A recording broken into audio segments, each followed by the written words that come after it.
Free speech is under attack not from the radical left, but from within our own ranks, because Don and Philip Huffines have proven they believe in free speech unless it gets in the way of their master planned housing development. When that happens, they set out to destroy the lives of anyone who gets in their way. Take my word for it, because it's that time again. Time for some straight talk. I'm Bunker Bob Steinhagen, and this is The Bunker Bob Show.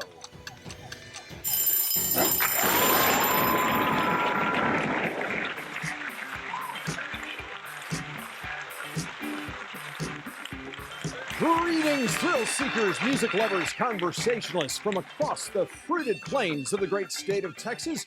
I am your host, Bunker Bob Steinhagen, bringing you an hour or more of uncensored, unadulterated, and unapologetic conservatism. I'm grateful to have you watching today on the Bunker Cam via Rumble, YouTube, or Facebook. Well, my friends, many of you have wondered where I've been for so long, and the answer to that question is an unsettling one. I've been sued for defamation by a planned housing development that is co-owned by former Texas state senator and current candidate to be the Republican nominee for Texas Comptroller Don Huffines and his twin brother Philip.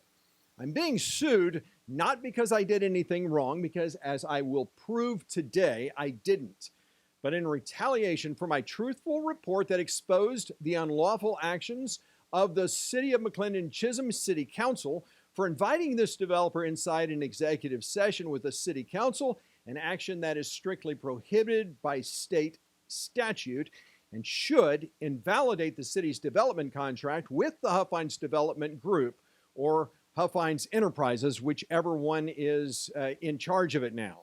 Now, this is the court filing where the developers of the small lot development that's planning to bring 1,800 homes on 900 acres called Trilogy or MC Trilogy Texas LLC and referred to in court documents as Trilogy or the development.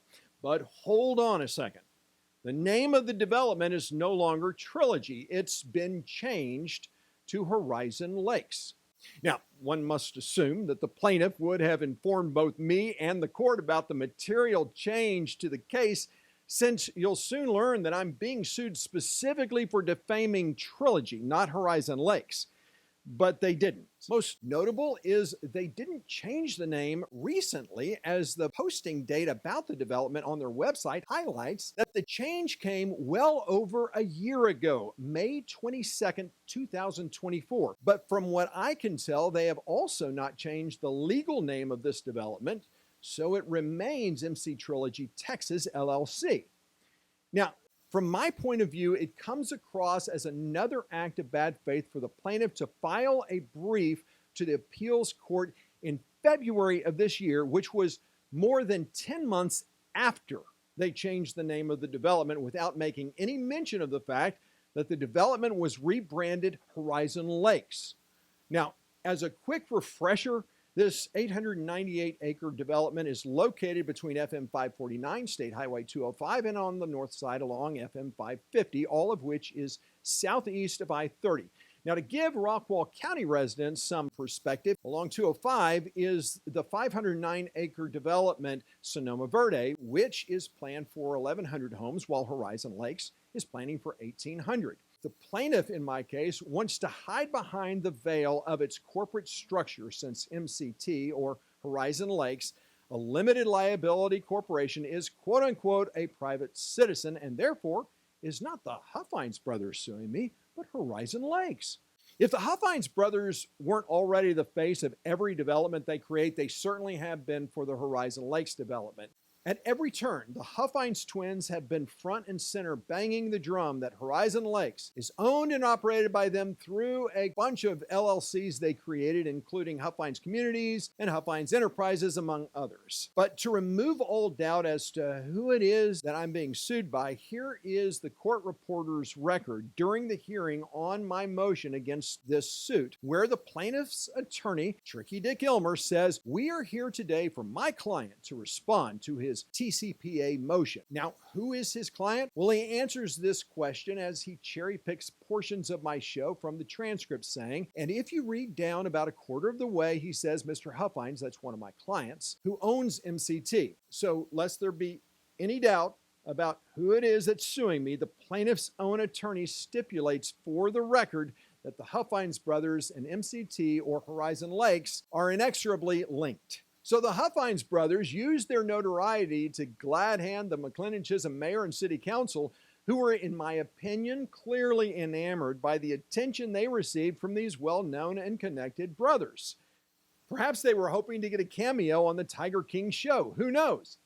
Come on now, tell me that Philip Huffines doesn't look exactly like the Tiger King's dude. Now, the goal of the Huffines brothers are the same as any developer, which is to create a development that will net them the most financial benefit, which is a key component of American capitalism. Understandably, developers want to create a desirable community that will appeal to certain kinds of home buyers that are their target market, while maximizing the property's potential to put as many lots as possible, which both increases the profitability and helps lower the lot cost per homeowner. The challenge comes when a developer's plans exceed the community standards and/or ordinances, as was the case of the Horizon Lakes development. Now, this is where the question of private property rights comes into play. Developers love this argument, and the Huffines brothers are no exceptions.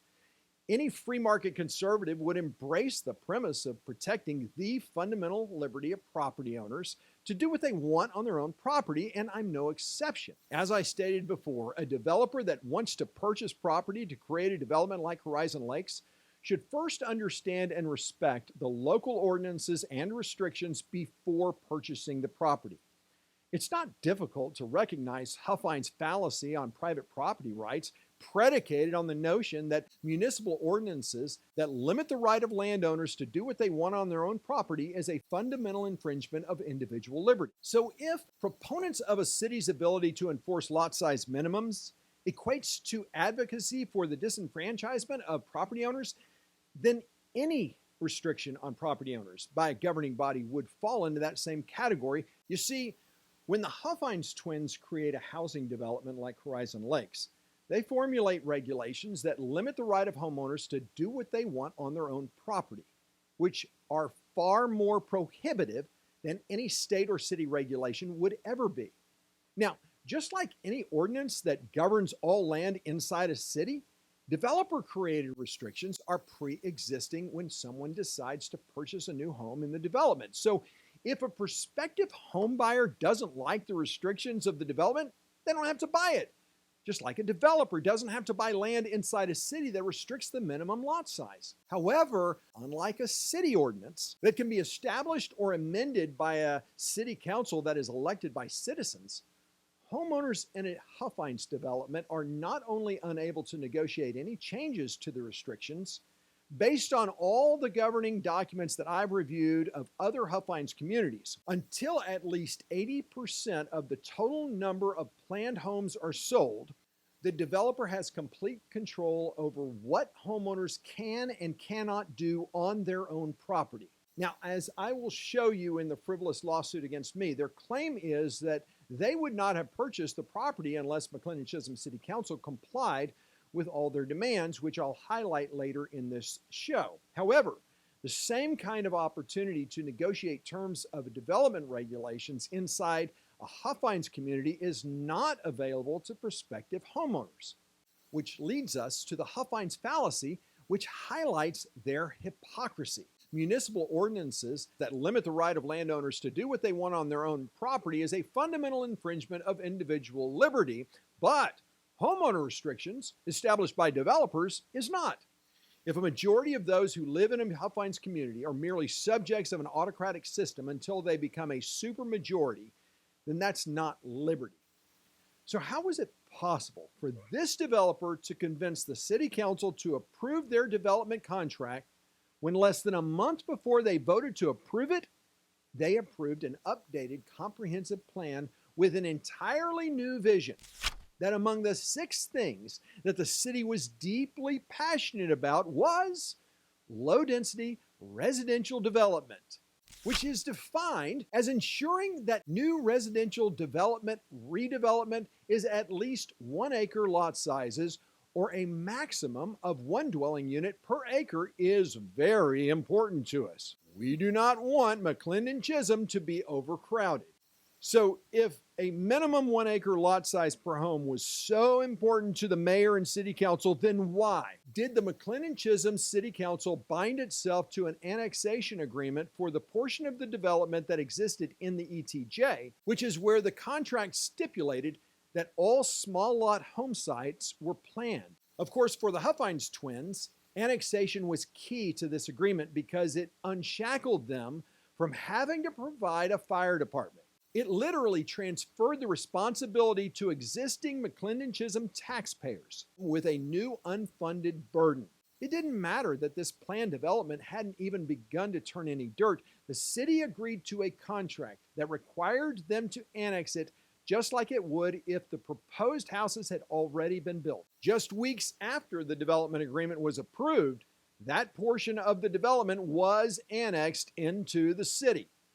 Now, if McLendon-Chisholm taxpayers aren't utterly disgusted by this, then they should gird their loins once they learn the many considerable and substantial concessions that benefited the developer to the detriment of the community include lowering the minimum lot size ordinance in contradiction to the majority opinion of residents who, in 3 separate citizen surveys, established the single most important thing was maintaining the large lot size. And this includes the citizen survey results that were presented to the city council just weeks before they approved this development contract. Now, Kimley Horn was the company that conducted the last survey, the findings of which were reported just weeks before the city council approved the Horizon Lakes development contract.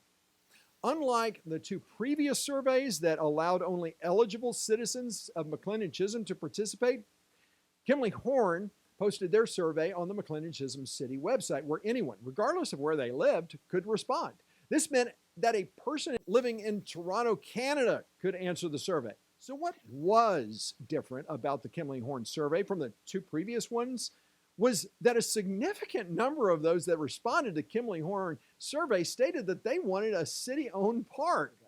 After all, those who live in Sonoma Verde already have parks and everyone else lives on acreage, even those who live in developments. So essentially, most of us live on property that provides us our own park. But what's most interesting to me about the Kimley Horn survey was the overwhelming citizen response in opposition to small lot developments, which the city council turned its back on when they annexed the 575 acres of ETJ planned for small lot high-density home sites to come inside the city. How about this one? The city has also agreed to take on the financial burden of a new public park that will be located, guess where?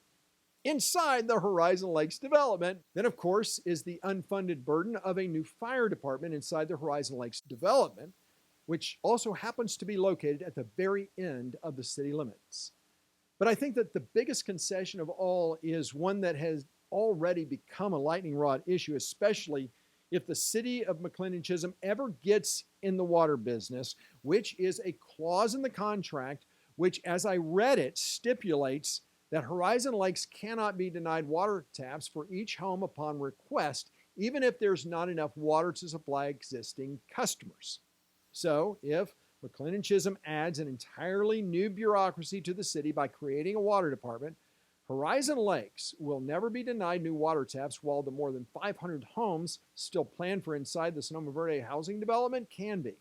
Now, the state of Texas has what's called the Texas Open Meetings Act, or TOMA for short, which was enacted to ensure that the discussion, deliberation, and actions of a governmental body be open and observable by the public.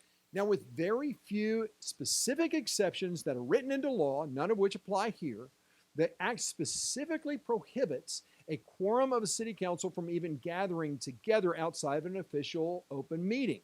Now, executive sessions are restricted to the city attorney and certain staff for designated purposes, and outside parties are strictly prohibited from attending. And to ensure that this fundamental standard is never breached, the state of Texas requires that all mayors and city council members complete an online video training course on TOMA.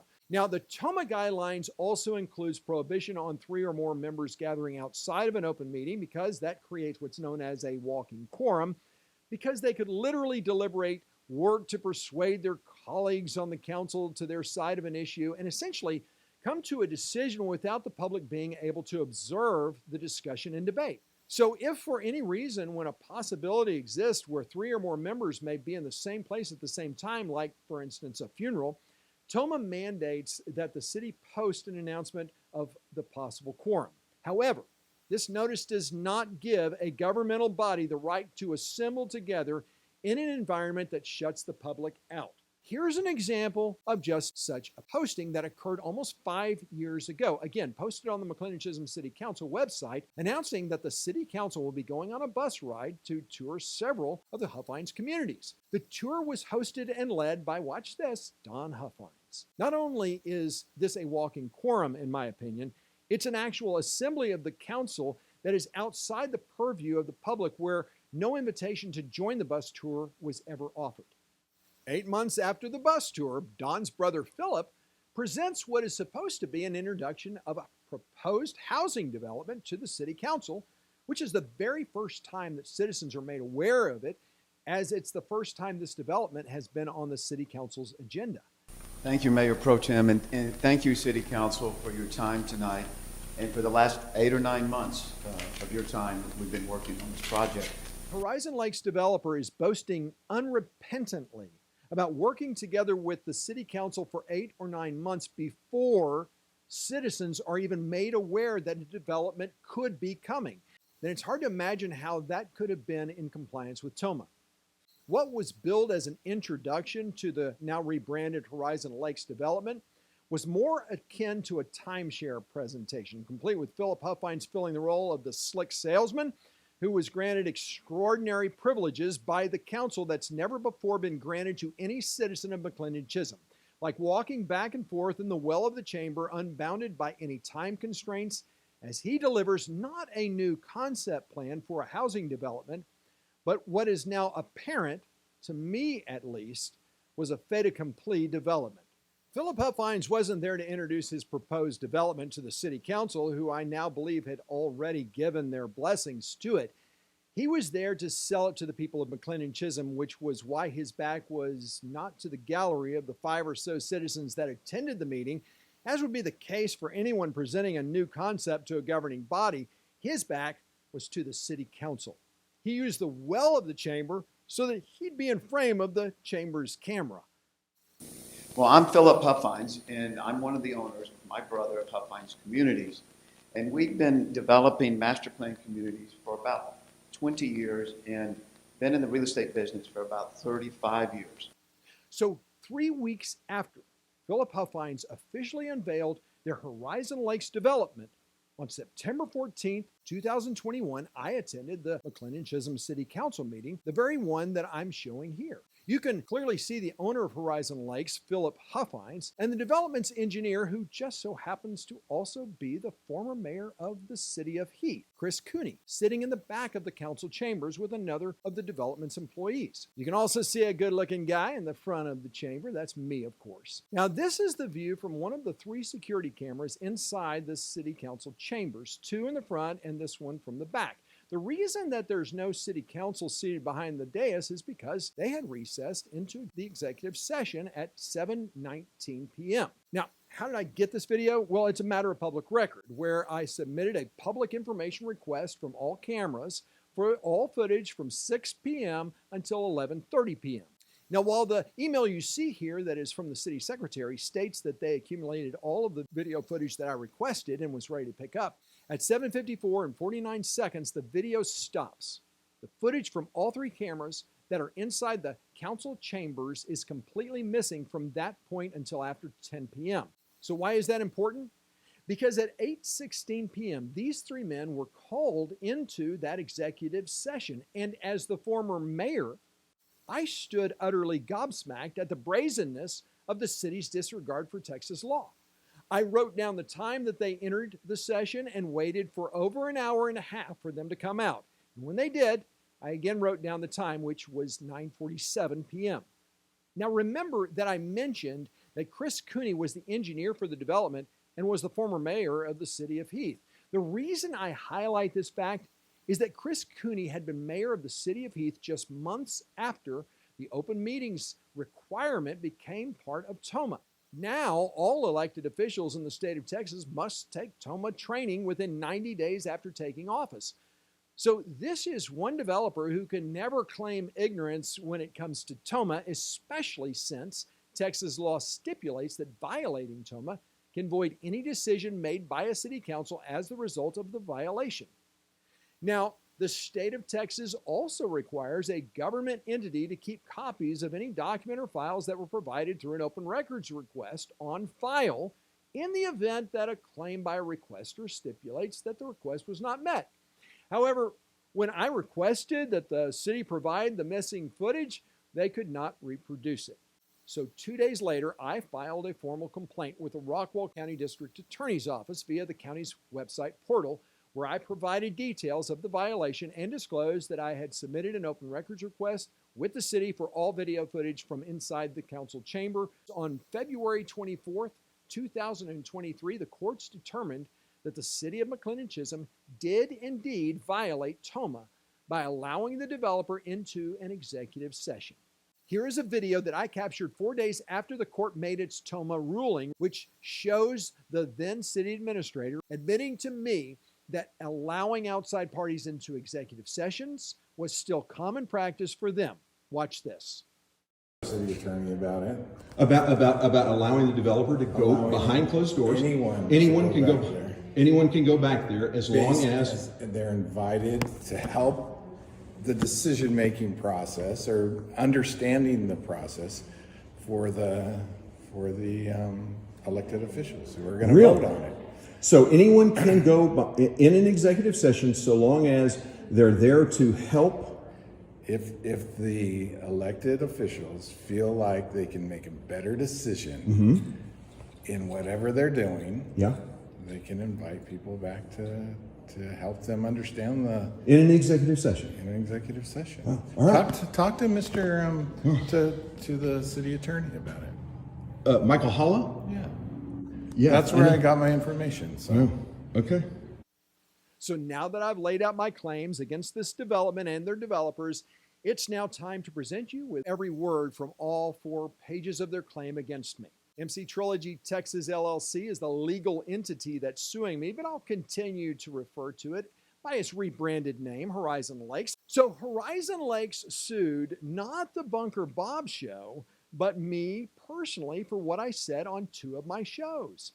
What's notable about this court filing is who else the Horizon Lakes developers sued, a woman named Britta Joe, whose political action committee focused on building awareness in and around the community about what Horizon Lakes, and especially the then McLendon-Chisholm Mayor Keith Short and City Council, was doing, where her PAC spearheaded community opposition to it. But like with me, the Horizon Lakes developers didn't sue her PAC.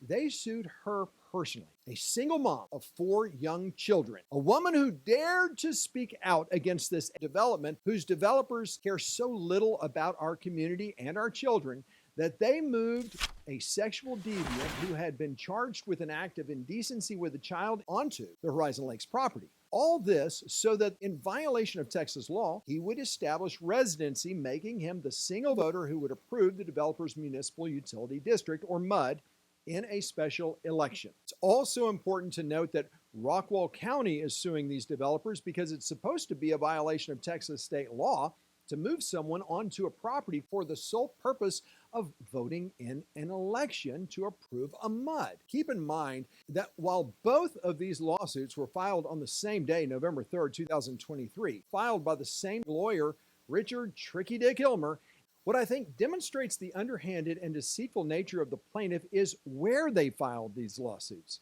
You see, even though me and Britta Joe are relative neighbors who both live right here in Rockwall County, they filed the lawsuit against me right here in Rockwall County, but they filed the lawsuit against her in Dallas County.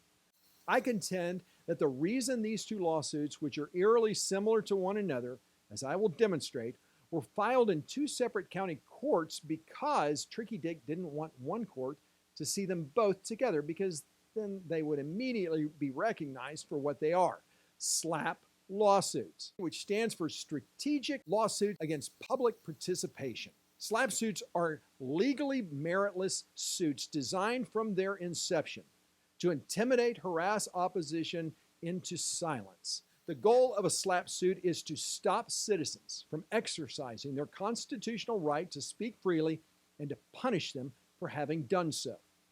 By definition, in the typical SLAPP case, the motivation of the plaintiff is not to achieve a legal victory resulting in a judgment, but instead make it prohibitively expensive and burdensome for the defendant to continue participation in exercising their First Amendment rights. The concept assumes that the SLAPP plaintiff enjoys a great advantage in resources to fund litigations and can afford to overwhelm the opposition with significant lawsuit expenses and fees. As one commentator explained, the typical SLAPP suit is brought by a well-heeled Goliath against a David with fewer resources, trying to keep David from opposing, for example, Goliath's development plans or other goals. So recognizing the devastating toll that frivolous SLAPP lawsuits have on free speech, our legislature passed the Citizen Participation Act, which was enacted to provide an expedited procedure to dismiss SLAPP lawsuits that chill free speech with the expressed intent to target frivolous lawsuits aimed at retaliating against someone who exercises the person's right of association, free speech, or right of petition. As I will demonstrate, my case is literally the poster child for this act because it is totally and completely baseless. It's not just frivolous, it's a fabrication. So let's compare my case with Britta Joe's so that you can see how similar they really are, and start with the introductions. They both read, "This is a case about unlawful acts by defendant who opposes a real estate development known as," we're going to call it Horizon Lakes, what it really is. Now, here is where the two filings differ in this section of their suits, because they claim that Britta Joe conspired with the then mayor of Heath, Kelson Elam, to tortiously interfere. And despite the fact that Britta Joe is not even a citizen of the city of Heath, they're claiming that somehow she had extraordinary power and influence over the then mayor of Heath, whose city filed a lawsuit against McLendon-Chisholm for, one, violating its own comprehensive plan, which it did, and two, for violating the Texas Open Meetings Act on many different occasions. The rest of both introductions from our two suits are identical and are especially problematic for them because what they are claiming about me is provably false. They write, "The unlawful acts, including disparaging Horizon Lakes, disparaging and defaming MCT, harassing representatives of the city of McLendon-Chisholm, and filing a baseless lawsuit to interfere with the completion of the contract as defined below." Now, I've never disparaged or defamed the plaintiff, which I will prove on this show. Not only can they not produce any evidence that I harassed anyone, because I never have, they also cannot produce the frivolous court case that they claim that I filed against them, since the only lawsuit that I've ever filed was 15 years ago against a vendor in small claims court where I was the prevailing party. These claims were submitted in bad faith with the intent to impugn my character before the court before they even presented the so-called facts of this frivolous lawsuit. So as you can see, the introduction portion of the lawsuit is number 5. Number 6 through 8 are titled Facts and are identical in both my lawsuit and Britta Joe's. It begins. In 2021, MCT began working on a project to develop a large, highly amenitized single-family residential master plan community to be called, and let's just correct that, after months of negotiation with the city of McLendon-Chisholm, MCT and the city of McLendon-Chisholm entered into a development agreement, or the contract. On October 27, 2021, the contract was approved by the city council after open debate at a public hearing, which is actually an outright lie because no debate took place, at least not during the open meeting. As a result of the approval of the contract on October 27, 2021, MCT purchased property on which to construct the development. MCT would not have made the purchase without the city's approval of the valid and enforceable contract. This is a very revealing admission by the plaintiff. It proves that McLendon-Chisholm City Council could have stopped this development in its tracks had they just denied the agreement. So as I had stated way back then, the developer has admitted here that all their bluster about threatening to move the project forward even if the city didn't approve was a complete lie. After approval of the contract on October 27th, 2021, and throughout 2022, MCT incurred substantial expenses while continuing to work on the development. The city of Heath prides itself on being a premier residential community on the shores of Lake Ray Hubbard. The city of Heath's use of premier to describe itself is intended to convey wealth and exclusivity. Upon information and belief, a vocal minority of residents, including defendant, remember that Britta Joe's and my lawsuits are identical here, oppose the more modest lot sizes and homes that will be constructed in Horizon Lakes. They have a not in my backyard attitude towards Horizon Lakes. Okay, so as you can see, my and Britta Joe's lawsuits are identical up to this point, and the next section is where they now go into specifics about me. Section B, Bunker Bob's defamation and business disparagement. Defendant Robert Steinhagen hosts a channel on YouTube where he refers to himself as Bunker Bob. On September 10th, 2021, Steinhagen live streamed a show in which he accused MCT of bribing city council members. Now, let's stop right here because the show that they're claiming defamation here was broadcast and posted more than 2 years before this suit was filed and is accordingly barred by applicable 1-year statute of limitation. However, what if the show in question had not exceeded the statute of limitations? What was it that they claimed that I said that met the legal standard of defamation? Well, first, to have legal standing to claim defamation, the statement must not only be a false statement of fact, but a provably false statement of fact and is not an opinion. If the statement is true, it cannot be deemed defamatory, no matter how damaging it may be to the person's reputation. The publication, or in my case, the broadcast of the statement, must have been communicated to a third party, and clearly my broadcast does that. The statement must specifically be about the plaintiff. So in addition to being specifically about the plaintiff, the statement must also be clear, where there is not a dependence on interpretation or inference stacking. So if I have to tell you what someone means when they say something, then it's obviously not clear. The statement must also have harmed the reputation of the person it's about. The statement must not fall under legally protected speech to be defamatory. So the First Amendment recognizes that opinions are forms of protected speech. Wherefore, a statement to be considered an opinion, it must be a statement that can neither be proven nor disproven. There's also the matter of who the plaintiff is that determines the level of fault required. For private individuals, simple negligence concerning the truth of the statement must be shown. For public figures, they must prove actual malice, meaning that the plaintiff must prove that the defendant knew that the statement was false when they published it, or in my case, broadcast the comment. Finally, the plaintiff must demonstrate that the statement caused harm, which typically means showing specific damages. However, a plaintiff can get around this standard if they claim defamation per se, which means that a statement's defamatory nature must be apparent on its face without reference to outside facts or innuendo. So let's just say, for example, that you were filing a frivolous lawsuit against, a broadcaster because your baseless suit for defamation can't prove any real damages since you have none. You would find a law firm and attorney who is devoid of integrity and file the suit as defamation per se.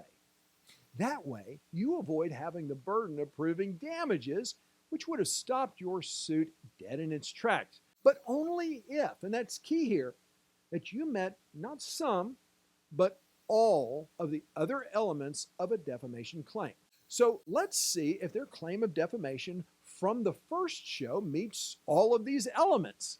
From my September 10, 2021 show, as evidence to support their contention that I accused them of bribing city council members, they cherry-picked 2 fragmented, out-of-context pull quotes. Notice how they pick up mid-sentence. And they're going to fund city council members who will do their bidding. How do you think Keith Short, Lorna Kippett, and Trudy Wessner got elected? Here's the second, again, quoted mid-sentence. And they have members of city council who are bought and paid for by developers specifically to do this very thing. Remember that these 2 out-of-context quotes pulled from the show in question is the totality of evidence that they are saying proves that I accuse them of bribing city council members.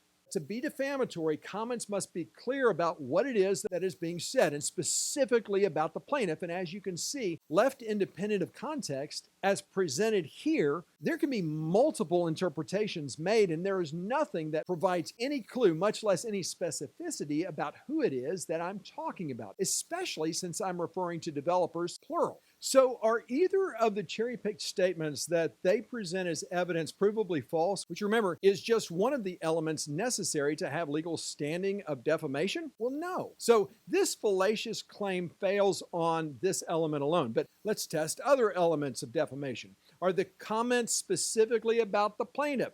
Well, no. The plaintiff wants the court to believe that these comments are about them, but the closest that they can get to supporting their contention is to characterize my comments as an insinuation, which fails to uphold the standard of clear, unaided by interpretation or inference stacking. Is funding city council members to get elected the same as bribery? Well, no. Asserting that politicians are bought and paid for by their donors is an opinion that's not unique to me, but shared by most Americans. But more importantly, is protected speech under the Constitution, which has been sustained by the Texas State Supreme Court. Notice here that the plaintiff's failure to meet the elements of defamation is not a narrow miss of the law. I've just highlighted 4 of the 7 elements of defamation that the plaintiff cannot meet. But just for the sake of argument, what if I had been specific in naming this developer and clearly accusing them of paying bribes to the mayor and city council to get the contract approved? Now, how could they possibly prove the falsity of that statement? During the hearing, the plaintiff's attorney, Tricky Dick, makes the most asinine argument that is so ridiculous that it defies belief. And this is from the court record where he says, we can engage in discovery. We can see if those city council members got paid bribes. You can find whether our bills were checked or not checked, money paid or not paid. How is it that mayor living without pay? I mean, all of this is objectionably verifiable. How stupid must a person be to actually believe that unlawful covert payments from a developer to government officials would be found in plain sight?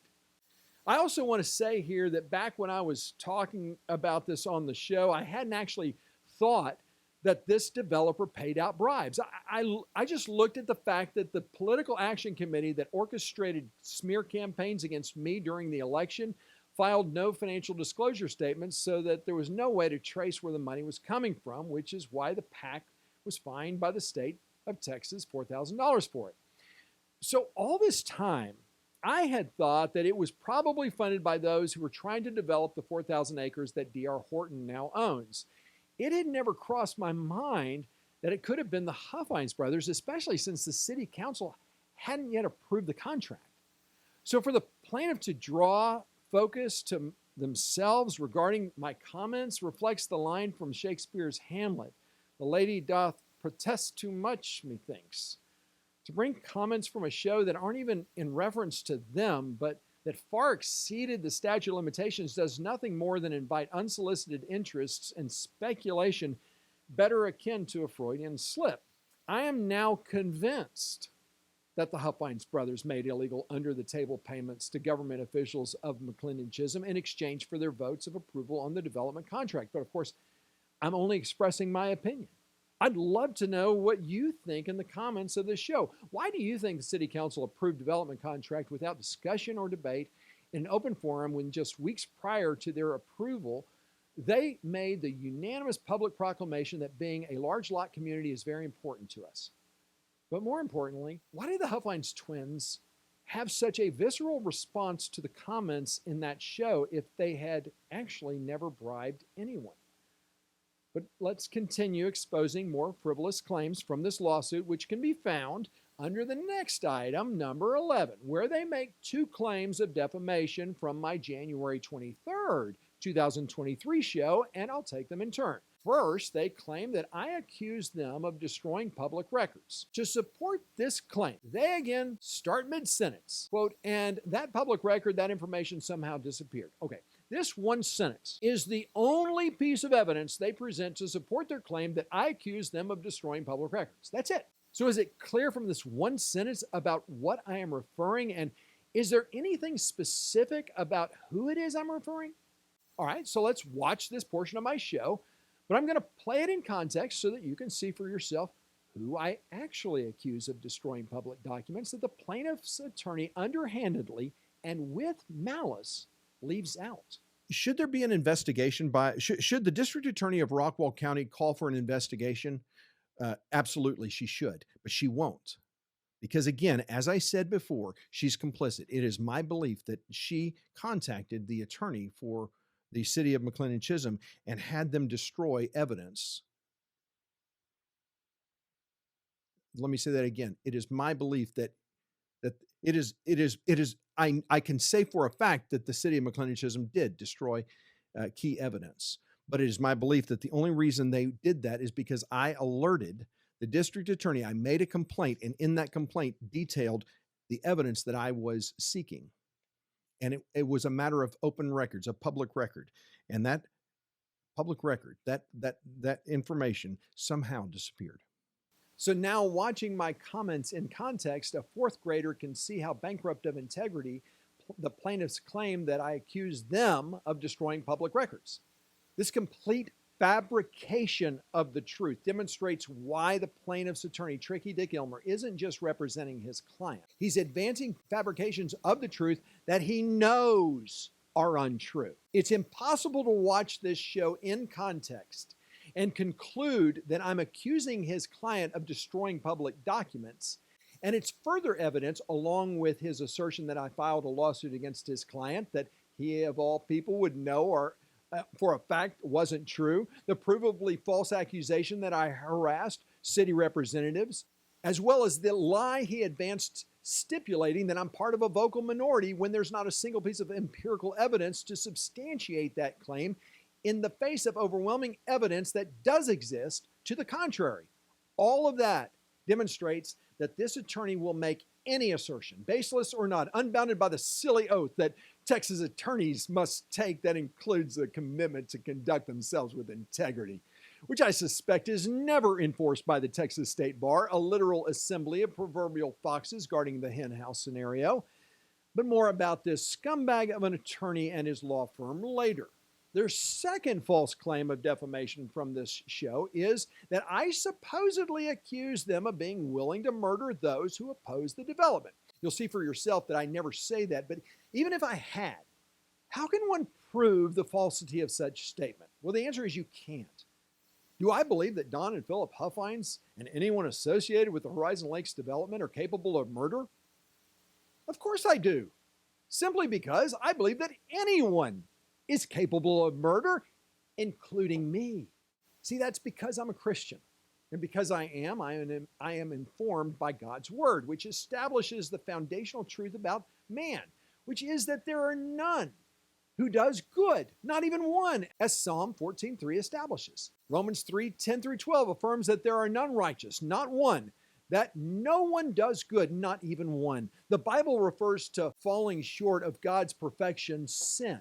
And both the Old and New Testaments establish that there is no one who does not sin, that we all have sinned and fallen short of the glory of God. So when I say that I'm a Christian, I'm first acknowledging that I'm a sinner, which separates me from God. Since none of us are righteous or good, we are objectively sinful and have separated ourselves from the perfection of God, what John Calvin described as total depravity. Romans 6:23 says that the wages of sin is death. But even in my depravity, God still loved me so much that he made a way for me to become reconciled with him, not through my works, but by Christ's sacrifice on the cross that pays the penalty of my sin. And what's truly amazing about it is that it is given to me freely as God's gift to me. That's why if you've watched my show with any regularity, you will have seen me say that when I stand at the gates of heaven, and if God were to ask me why he should let me in, I will have three answers for him: Jesus Christ, Jesus Christ, and Jesus Christ. Because it is in Christ alone that I am made worthy to be called a child of God. It is not of myself. It is the gift of God, not as a result of my works, so that I may not boast, even though I was and continue to be so unworthy. Both Don and Philip Huffines say they are Christians, and I believe them. I can't judge the heart of man. Only God can do that. So when someone tells me that they're a Christian, I have to believe them. If I can receive the free gift of salvation in Christ, then anyone can. I don't believe that I am any better than the Huffines brothers. When we accept Christ as our Lord and Savior, our sin nature doesn't go away. Quite the contrary. It means that when we do sin, and I fall short of the glory of God every day, we have the Holy Spirit who guides us to recognize our sin, and a God who hears our prayers when we ask Him to forgive us. As the Apostle Paul says in 1 Timothy 1:15, that Christ Jesus came into the world to save sinners, of whom I am the foremost. He doesn't say I was the worst of them all. He says I am the worst of them all. Christians lie, cheat, steal, commit adultery, and yes, even murder. The Apostle Paul punctuates this point in Romans 7, where he says, "For I know that nothing good dwells in me." Watch this. "Wretched man that I am. So then I myself serve the law of God with my mind, but with my flesh I serve the law of sin." So despite the fact that I never say that the Huffines brothers or those associated with the Horizon Lakes development are willing to murder those who oppose the development, my belief that they are capable of such an act, just as any one of us are, is verifiably true, based solely on God's word. And as Christians themselves, the Huffines twins should either acknowledge this truth or deny the authority of Scripture. Now, to support their false claim, they again cherry pick two parts of my comments from the show. Quote, "So it is now up to individuals on the council to lie during deposition. And eventually, here's the thing that I've learned a long time ago. 3 people can keep a secret as long as 2 of them are dead. When it comes to breaking the law, there are a lot of people who may go by the wayside because they're a threat to the Huffines development people." Now, they go to another part of the show where they say, quote, "And I'm making a prediction that anyone who speaks to attorneys or speaks to the authorities about this, about the actions that have been taken, if anyone has the courage to do that, you need to watch your backs because your life will be in jeopardy." Okay, so did I say they were willing to murder anyone who opposes the development? Nope. I'm actually specific in who I'm talking about, not anyone who opposes the development, which would have been the overwhelming majority of citizens in McLendon-Chisholm and Rockwall counties, since few want this development in our community. I'm talking about those who attended the executive session of the McLendon-Chisholm City Council when Philip Huffines and Chris Cooney participated for an hour and 31 minutes in violation of the Texas Open Meetings Act. I predicted that if those individuals didn't continue the conspiracy to lie about what was discussed in that meeting or how long Horizon Lakes developers remained inside that meeting and blew the whistle to authorities with the true facts that contradict, which would open these government officials to criminal charges and threaten the viability of the contract, which would literally put this $850 million project in jeopardy, that their lives would be in danger. Despite this being an opinion, which of course is supposed to be protected speech under the Constitution, nothing that I said was provably false. So here is what I really said. I can say for a fact that the city of McLendon-Chisholm did destroy key evidence. But it is my belief that the only reason they did that is because I alerted the district attorney. I made a complaint, and in that complaint detailed the evidence that I was seeking. And it was a matter of open records, a public record. And that public record, that information somehow disappeared. So it is now up to individuals on the council to lie during deposition. And eventually, here's the thing that I've learned a long time ago. You can keep 3 people can keep a secret as long as 2 of them are dead. When it comes to the law, when it comes to breaking the law, there's a lot of people who may go by the wayside because they're a threat to the Huffines development people. And they're a threat to the tyrant mayor, Keith Short. If people start dying in McLendon-Chisholm who happen to be connected to this, then you know exactly what's happening. And I'm making a prediction that anyone who speaks to the attorneys or speaks to the authorities about this, about the actions that have been taken, if anyone has the courage to do that, you need to watch your back, because your life will be in jeopardy. Because we're not talking about small money. No, Trilogy Development is claiming that it will bring billion with a B as in boy, as in Bunker Bob. $1 billion to the city of McLendon-Chisholm. That's what this is worth. Now, it is also important to point out here that I say that I was making a prediction. Okay, so is a prediction a statement of fact? No. If it were, then every weatherman in the U.S. would be behind bars. And expressing an opinion, no matter how reasoned and obvious it may be or not be, is still protected speech, which even the plaintiff's attorney, Tricky Dick Ilmer, during the hearing conceded when he makes the following statement. And the one about murder, he tried to sort of couch it to protect himself. He said, I'm making a prediction, but he didn't make a prediction. He made a statement. He went on to say, anyone who speaks of the attorneys or speaks of the authorities about the actions that they've taken, if anyone has, you need to watch your back because your life will be in jeopardy. That's not a prediction, that's a statement, he says. Your life will be in jeopardy. Now, that would be the closest one to an opinion. I mean, I'd like to at least see that be arguable, but I think that's a statement, not a prediction. I think that's a statement, not a prediction. Well, if Tricky Dick is unsure about whether or not my statement is a statement of fact or an opinion, then by his own admission, my comments do not meet the standard of clear, which means that he therefore cannot prove defamation. Now, we come to Roman numeral 5, claims. Item A, count 1 is defamation and business disparagement. And by the way, there is no count 2, just in case you're wondering. So, item 12 reads, Horizon Lakes incorporates herein, as it set forth fully verbatim, the factual allegations contained in paragraphs 1 through 11. Now, of course, we've already seen there are no factual allegations contained in the paragraphs 1 through 11. They are fabricated. They are falsified. They are brought in bad faith to game the civil legal system.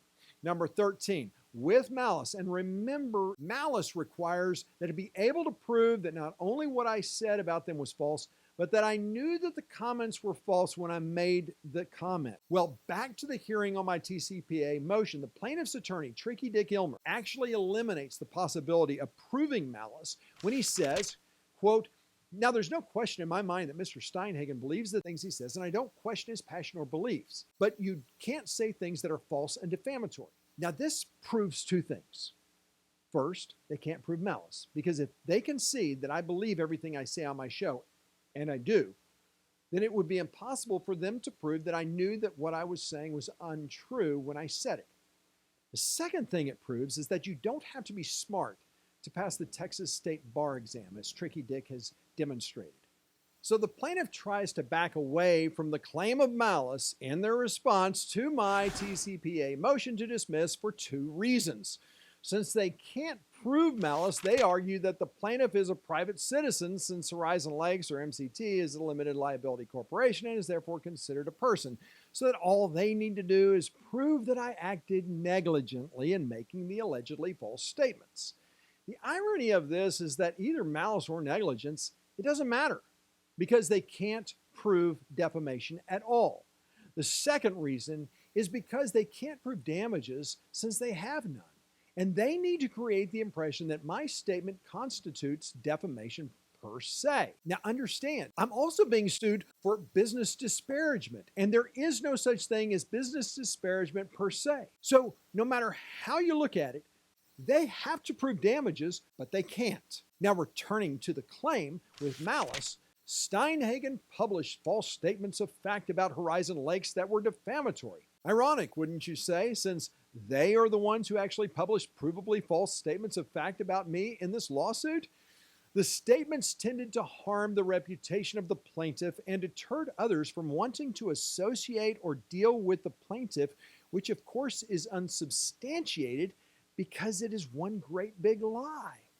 Steinhagen intentionally harmed the plaintiff's business, including, but not limited to, causing the plaintiff to incur attorney fees in the Heath lawsuit. Okay, so I harmed their business by causing them to incur attorney fees in the Heath lawsuit.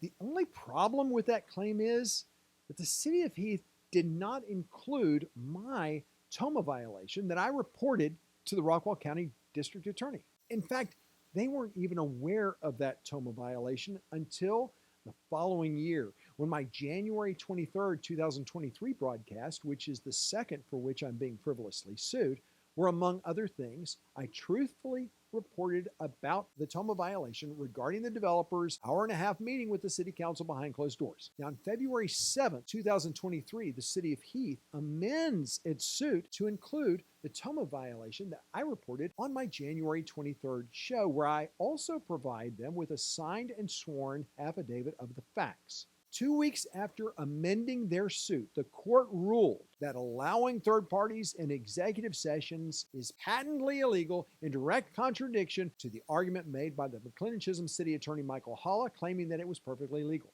So Horizon Lakes is literally claiming that despite the fact that the court ruled against the city of McLendon-Chisholm and affirmed the assertions made by the city of Heath and me on my show that the city violated Toma, they are claiming that I'm responsible for the legal costs that they incurred in the Heath lawsuit. So finally, the last claim is number 14, which reads, to the extent the false statement of facts accused Horizon Lakes of crimes, bribery, or the willingness to commit murder, the statements are defamatory per se and are actionable without proof of injury, since they have none.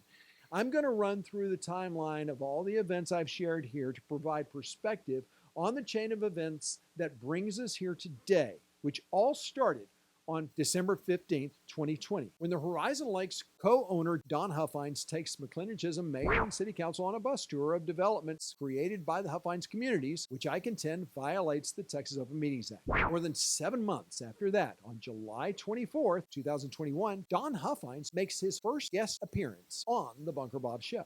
The very first opportunity that citizens of Rockwall County, and specifically those who live in the cities of McLendon-Chisholm and Heath, had to learn about the proposed trilogy, now rebranded as Horizon Lakes, was during the McLendon-Chisholm City Council meeting on August 24, 2021, when the mayor and city council rolled out the red carpet for Philip Huffines to deliver a presentation where he walks back and forth in front of the dais, speaking directly to a handful of citizens in attendance while his back was turned to the council. One of the few times that Huffines actually turned to address the council members was at the beginning, when he thanks them for working with him and his team for at least the previous 8 months. His presentation includes 86 slides and was granted unlimited time, while tax-paying citizens were limited to 5 minutes before the presentation and were prohibited from commenting after. 2 weeks after the coronation of Philip Huffines, I post the first of 2 live broadcasts for which I'm being frivolously sued. 4 days later, I witnessed Philip Huffines and Chris Cooney going into the executive session of the McLendon-Chisholm City Council meeting in clear violation of the Texas Open Meetings Act. I write down the time that they walk into the meeting and the time that they walk out, which was 1 hour and 31 minutes. 2 days after that, I submitted a public information request for all closed-circuit video footage from before the council meeting began to after it was dismissed. That same day, I also filed a formal complaint with the Rockwall County District Attorney's Office,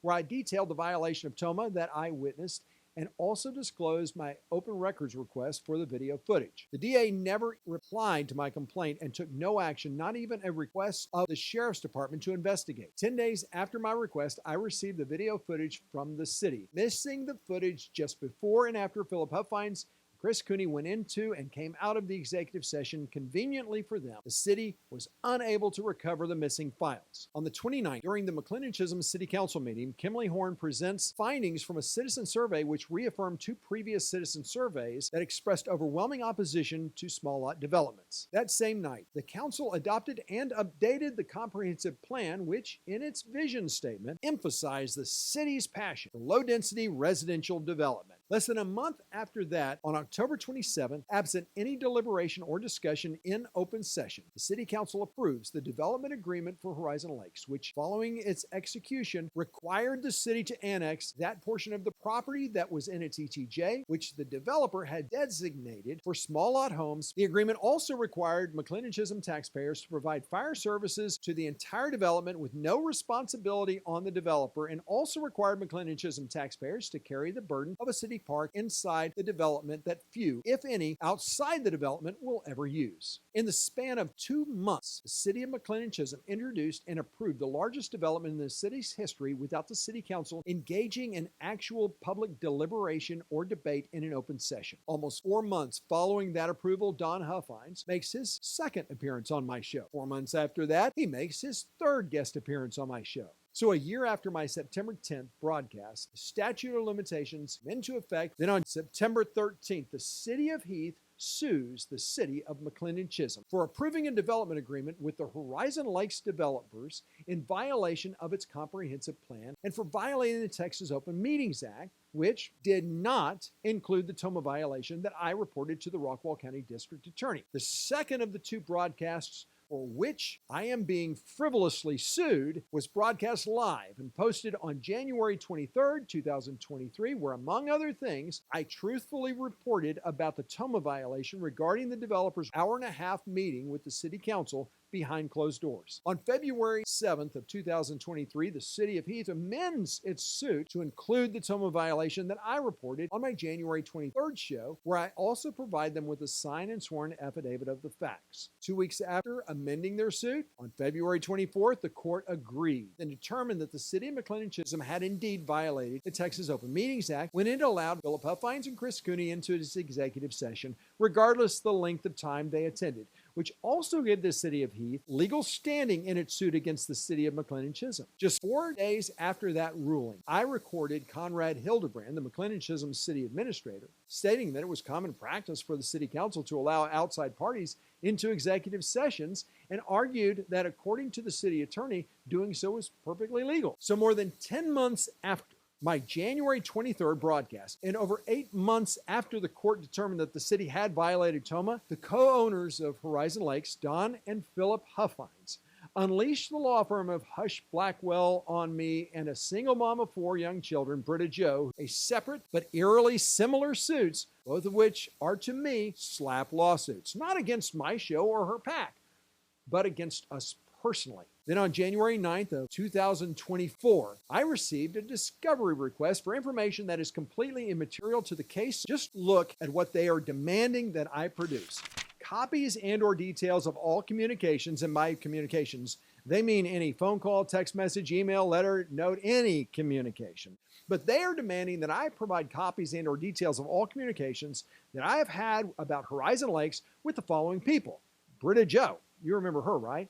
Kelson Elam, who was the mayor of Heath, Don Holloway, Bart Davenport, Henry Beck, David Larson, Gordon Hall, Randall No, Marinelle Harper, Sandy Langley, a.k.a. Bird, and any representative and or member of Cobblestone Farms Homeowners Association. Many of these people I've never even heard of or talked to. I had to look up Cobblestone Farms, which is a large lot development that will almost certainly face the biggest ramifications of this development. I am being sued for defamation solely on the basis of what I am alleged to have said on my 2 shows. So how could this discovery possibly help the plaintiff prove that I defamed them by what I said on my show? Okay, so a new player comes into this Game of Thrones, and that's Rockwall County, thanks to the newly elected County Judge Frank New and commissioners like John Stacy and Dana Macklick, who on February 13th voted to file suit against the Horizon Lake Mud for violating another Texas state law by putting a single voter on a piece of property for the sole purpose of voting to approve the taxing authority of the mud and approve the debt that goes along with it. So I finally get my hearing for my motion to dismiss this frivolous lawsuit under the Texas Citizen Participation Act on February 21st.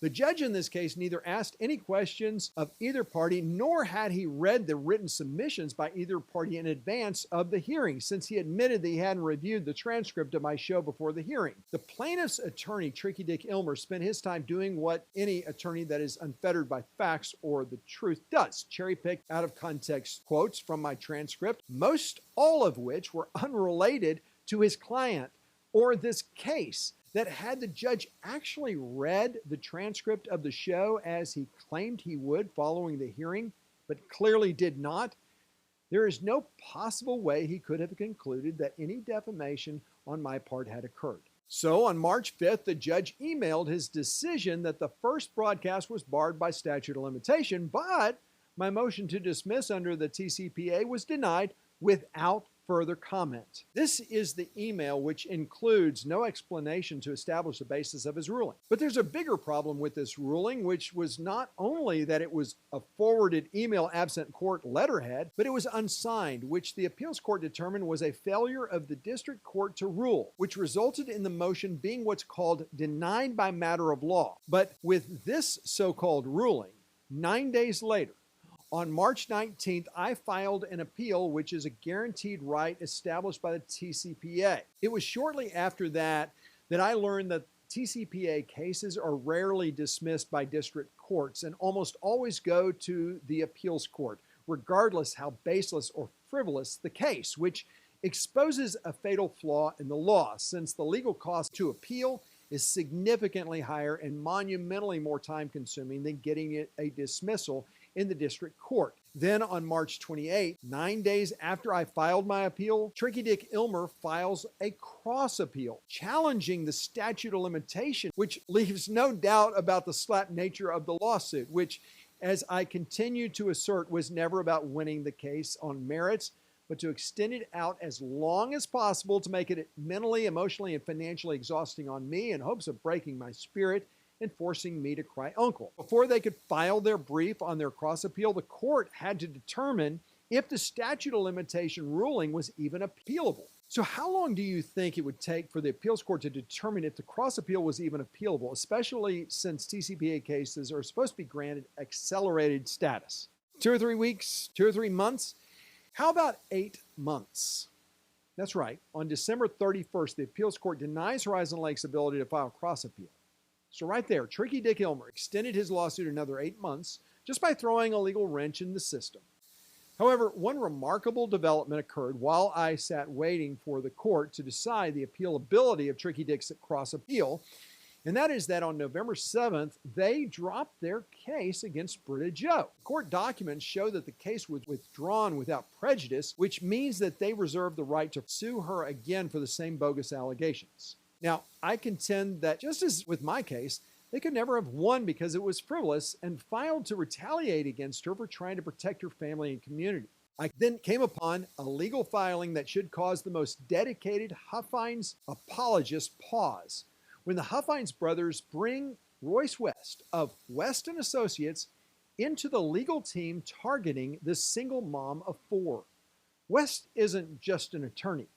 He also happens to be one of the most liberal members of the Texas State Senate. So Don Huffines may believe that Royce West doesn't represent the values of the people of Texas, but his actions prove that West's values do represent his own, especially when it comes to finding people to represent his interest in a court of law. Now, when I dug into court records that are public and received information from those who are in the know about her situation, it's my understanding that she had to drop her attorney because she couldn't afford to continue. Court documents also show that her attorney turned around and filed suit against her for failure to pay. So it probably wouldn't surprise you to know that my opinion of civil attorneys cannot go any lower. So Britta Joe, a single mom of 4 kids, was then forced to represent herself even though she had no understanding of the law and little time to spend on defending herself. In my estimation, the Huffines twins accomplished what they set out to do: bring her to her knees mentally, emotionally, and especially financially. Since the Huffines twins retain the ability to refile their frivolous lawsuit against Miss Joe, I suspect that she spends her days looking over her shoulder, hiding from the mere impression that she is talking with people that could raise the ire of the Huffines twins, who have the power to once again lower the proverbial hammer of a lawsuit. Real men don't use and abuse women to satisfy selfish desires, which is exactly how I view the actions of the Huffines twins. So I was able to file my appellate brief on January 21st. Now, 2 notable things happened just 7 days later on January 27th. The first was that the city of Heath could not afford to continue their lawsuit and settle. The Huffines twins has so much money, not only can they bring an individual to their knees, they can bankrupt a city with all of the legal game playing, and the city of Heath is just another that could not sustain the financial burden that the case was having on taxpayers. And that very day, the plaintiff in my case offered to settle with me. This is the email I received from Tricky Dick offering to settle. It reads, "My client has authorized me to make the following settlement offer. Each party dismisses its claim with prejudice, meaning the claims cannot be refiled, and the parties have a mutual walkaway." They sued me. Since when do plaintiffs of a case go to the defendant and say, "Hey, we want to settle with no strings attached"? They didn't even wait a day for the ink to dry in their settlement with the city of Heath before they reached out to me. Since they know they can't win their case against me, they're ready to move on with the spirit of no harm, no foul. Problem is, I stand on the conviction of my beliefs. I want a judgment, and I'm not backing down. So on February 13th, Horizon Lakes files their reply brief to my appeal, which of course has no chance. Finally, on March 5th, I file my reply brief, which then puts the appeal in the hands of 3 members of the Fifth Court of Appeals. So while the Texas Citizen Participation Act was designed to ensure accelerated judicial action, this case will have been going on for 2 years come November. As I continue to say, we don't have a justice system in Texas, we have a legal system. More about the attorney and law firm that's representing the Huffines brothers, which is the law firm of Husch-Blackwell and the plaintiff's attorney, Tricky Dick Ilmer. Now, Tricky Dick isn't just any lawyer in this firm. No, he's actually a partner. This is one of the largest law firms with over 1,000 attorneys and offices in 21 cities, whose website describes him as aggressive.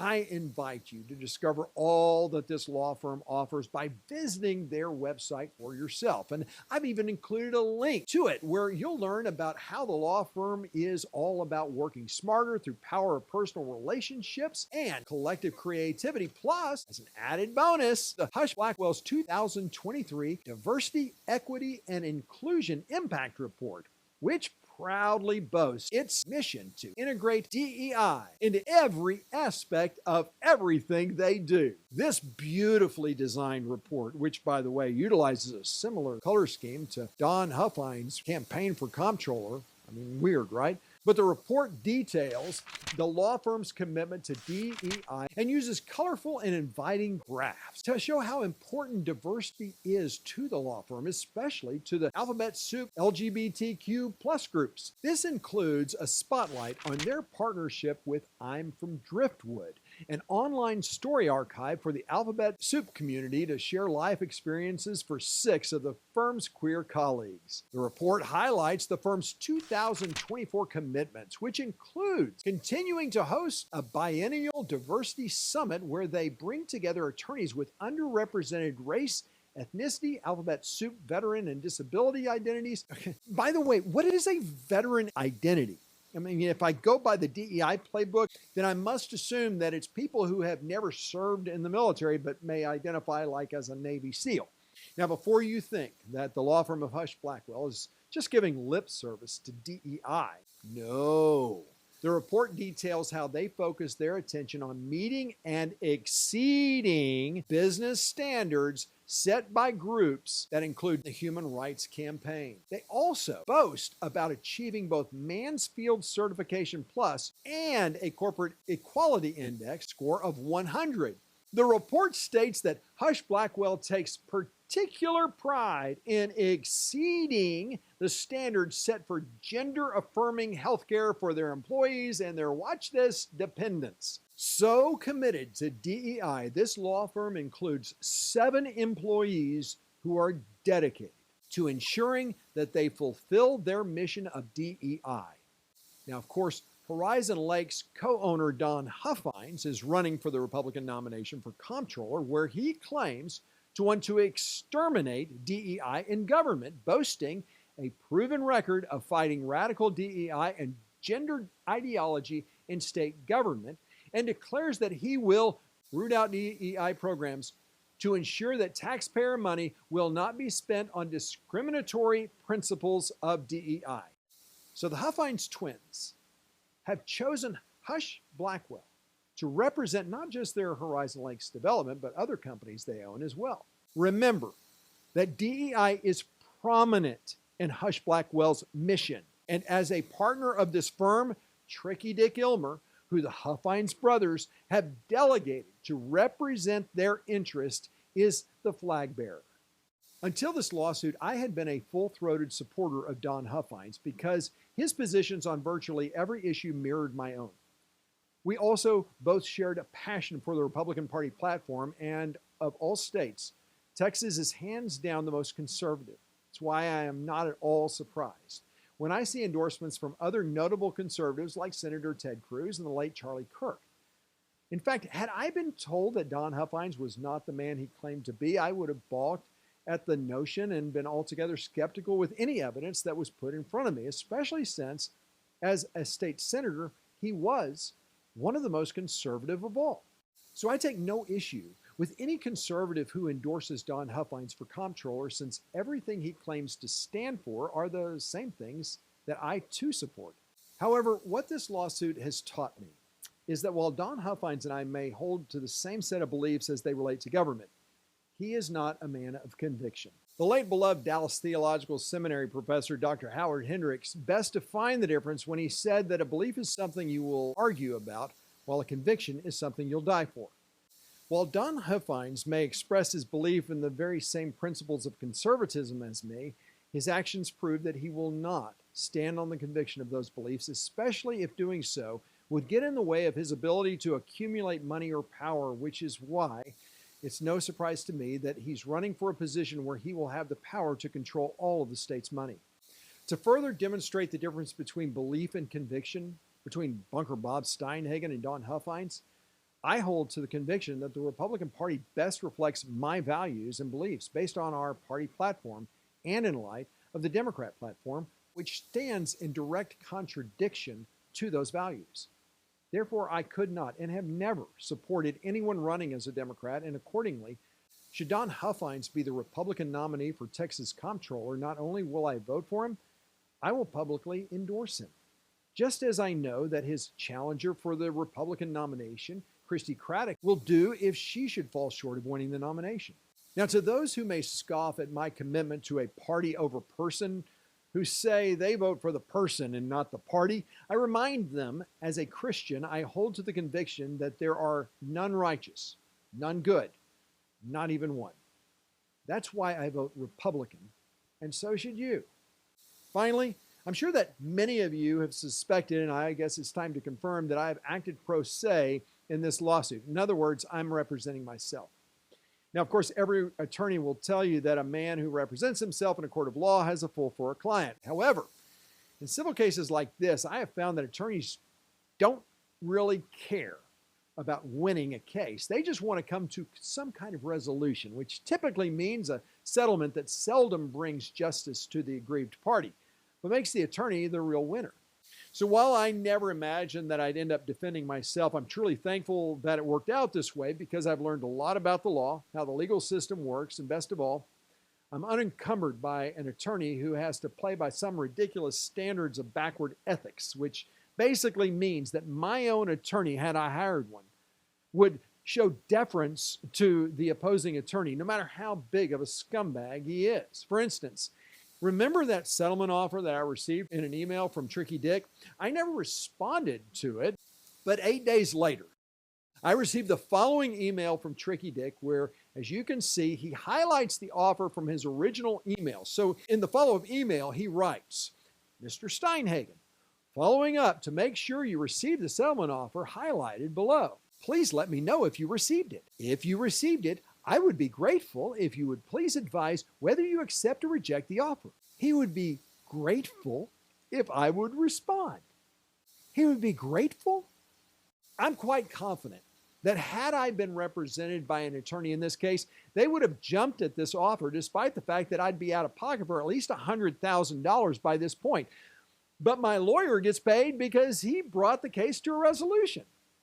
So Tricky Dick would be grateful for the courtesy of a reply. Well, I would be grateful if he wouldn't defame me with malice before the court, as he did when he claimed that I filed a frivolous lawsuit against his client, when I've never filed a lawsuit outside a small claim that I successfully filed and won over 15 years ago.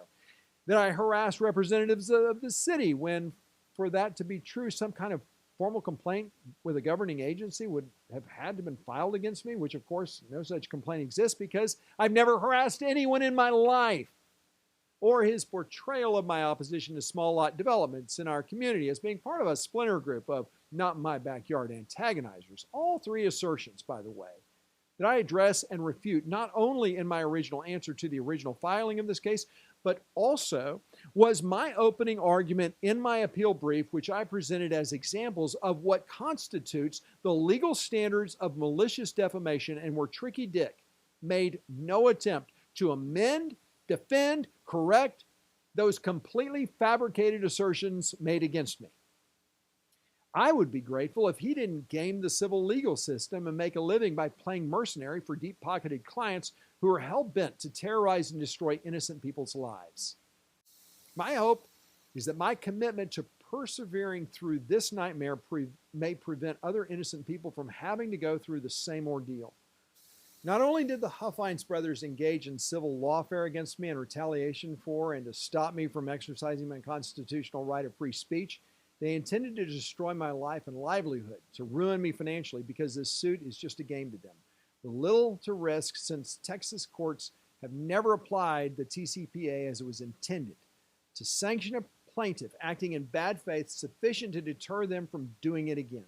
Mark my words that nothing will change until both defendants in these kinds of suits refuse to settle and demand a judgment, and Texas courts put more emphasis on applying sanctions instead of solely focusing on attorney fees.